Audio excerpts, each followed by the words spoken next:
Kia ora, welcome along to Dunstan Kiwi Bred, a weekly look at the New Zealand thoroughbred breeding industry. I'm Aidan Rodley. Coming up on this week's show, we speak to Mana Park's Marianne Simon about the breeding of Group 1 winner Turn Me Loose. Emily Murphy continues to look at career opportunities within the breeding industry, and we check out this week's Pedigree of the Week, Volkstock and Barrel. But we begin the show right here at Westbury Stud. Few stud farms in New Zealand are as idyllic as Karaka's Westbury Stud. That was by design.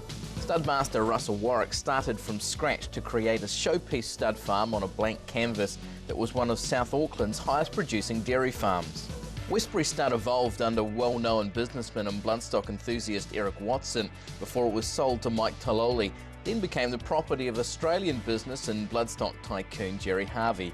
In fitting with the Harvey business prototype, Westbury Farm has expanded and blossomed into one of New Zealand's most powerful breeding operations. Gerry Harvey became involved some 6 or 7 years ago now, and a lot of people just don't understand the impact and numbers of horses that he has in New Zealand now. You know, and that investment in dollar terms probably is getting up there around $60–70 million invested into the New Zealand thoroughbred industry. That's, you know, with bloodstock that he's bought, he now owns 200 mares in New Zealand. We probably have 100 to 130 racehorses in work at any one time, so very few owners of that size in New Zealand at the moment, and you know, my feeling is that we'd be a lot poorer without his input here, and you know, hopefully it's somewhere down the track in the next year or two that we're going to actually be able to turn the corner with some of the growth in our stallion market, and hopefully he'll see some real benefits out of the investment that he's placed here. Westbury Stud now stands 7 stallions. McPhee, Reliable Man, Swiss Ace, Redwood, Red Giant, Postponed, and new acquisition El Rocker, continuing a proud tradition of leading sires on the farm. The stallion side of the business has been a growing one, and we're probably very unfortunate to start with. That Gold Bros was destined to be our foundation sire here, and he died about 2 months before we took over and before we moved into it. So, you know, Feltat and Gold Bros were the 2 initial ones that we were going to bring here. Feltat obviously had really good success from here. Captain Rio's done a marvellous job. He just signed his 25th individual stakes winner recently, and he's produced a couple of champions in that time as well, and the likes of Terra Vista and Il Quella Veloce and Brazilian Pulse, one of the RC Oaks. So, you know, he's been probably an underrated sire, Captain Rio, in that part. You know, Gerry Harvey became involved some 6 or 7 years ago now, and we've really had a dedicated design to really build our stallion strength. English 2000 Guineas winner McPhee takes head billing on the farm, not only with his impressive race record and bloodlines, but also as the sire of Group 1 Manawatu Sires Produce Stakes winner Marky Mark from his first New Zealand foal crop. There's a bit of pressure involved with McPhee because he's one of the only stallions that we don't have equity in. He's owned by Sheikh Fahad Al Thani, and you know, he's made a big presence in world thoroughbred racing and breeding now. And when we first got McPhee, probably fair to say that no one really knew who Sheikh Fahad was. And to be able to get a horse of that ilk, we were extremely privileged and really excited about when he first came down. But I think now we're seeing what he's doing at Stud and what his sire Dubai he's doing worldwide, and obviously the influence that Sheikh Fahad's having worldwide as well.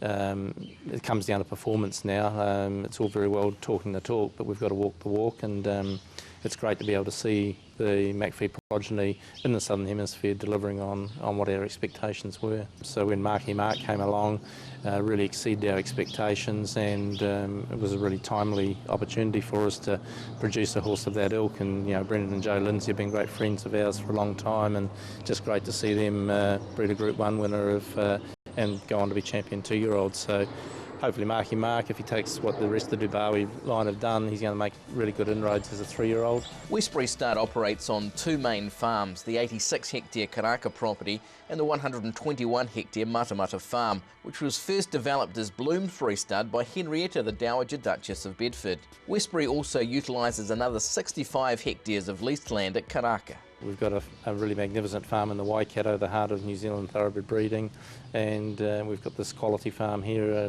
10 minutes down the road from the New Zealand Bloodstock Sales Centre. So I think we've got it balanced really well. It works well for us, and this farm here is primarily for our stallions and yearlings at sale time. and then the overflow of yearlings or the split of yearlings between the two farms is divided up.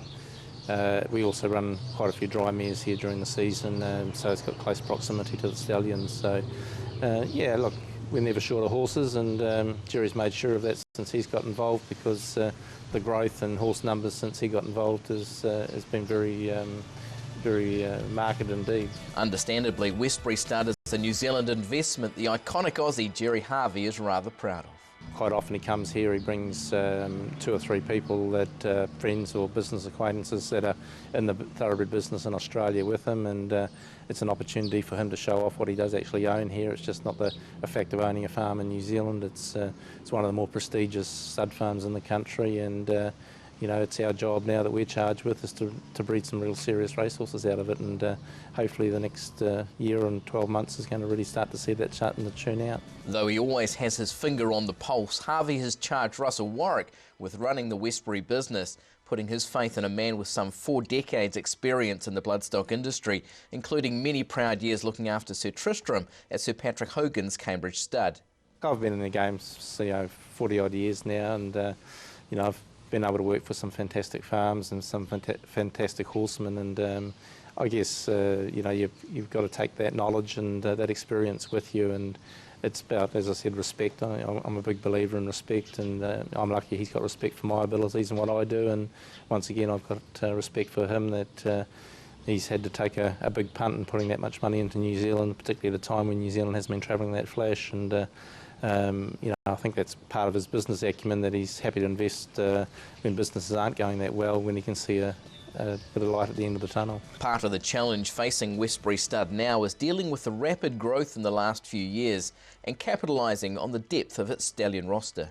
I think at the moment we've just got to handle the growth. I think the growth's a challenge for us because we have grown very quickly under Jerry's investment here.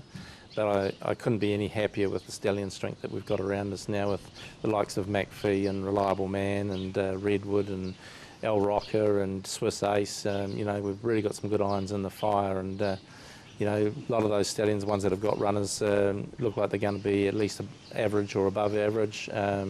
Where they go to and what heights they reach, that's still to be seen. This industry is fantastic. I think we've got some fantastic opportunities and some things to look to. I think probably one of our biggest fallacies at the moment is that we're living too much in the past. I think really my view is we've got to look at where's New Zealand going to be over the next 10 years, and when you can get your head around that and understand that, then we can start moving forward and developing an industry, not only our breeding industry but our racing industry that can work to that.